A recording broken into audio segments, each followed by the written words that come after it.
السلام عليكم ورحمة الله تعالى وبركاته. ولكن شافعي كرتي سيدو كلا يوتيوب channel ka daawanayso wa Shaafici Kurti fadlan haday tamarku horeysay soo dhawow subscribe noo saar si aad u noqoto asxaabtan hore u joogto halkan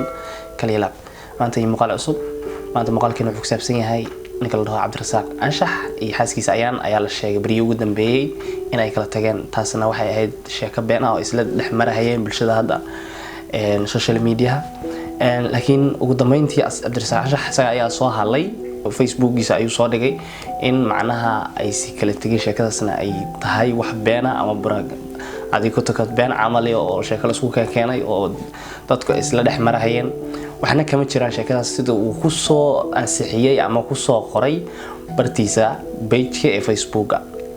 marka dad badan dadku way iska jiraan Soomaalidu waxa jira dad hadii mar adiga aad tahay qof caana sida wada ognahaba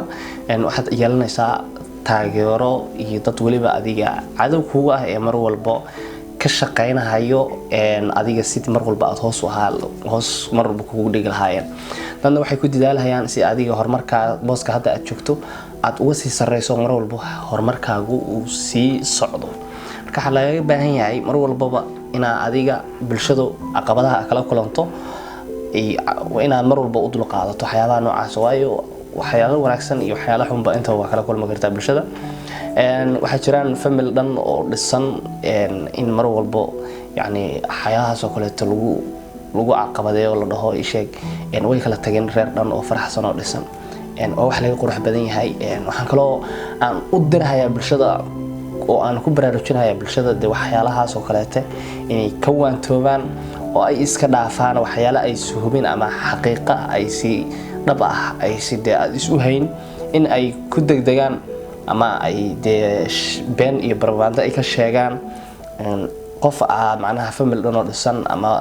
arin aad xaqiiqadeeda aad ogeyn waa laga qurux badan yahay dabcan adigana sharaf xumo ayay ku tahay oo hoos ayay ku lidaysaa mar walba marka ha isku dayin inaad mar walba ka shaqeyso dad dhisan isku faraxsan family in mar walba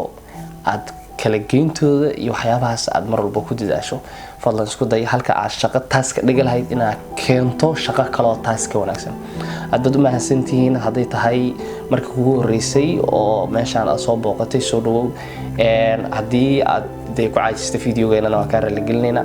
inta ku kulmayna videogan iyo video lamid ah kaga tagayna. Assalaamu calaykum wa rahmatullahi ta'ala wa barakaatuh.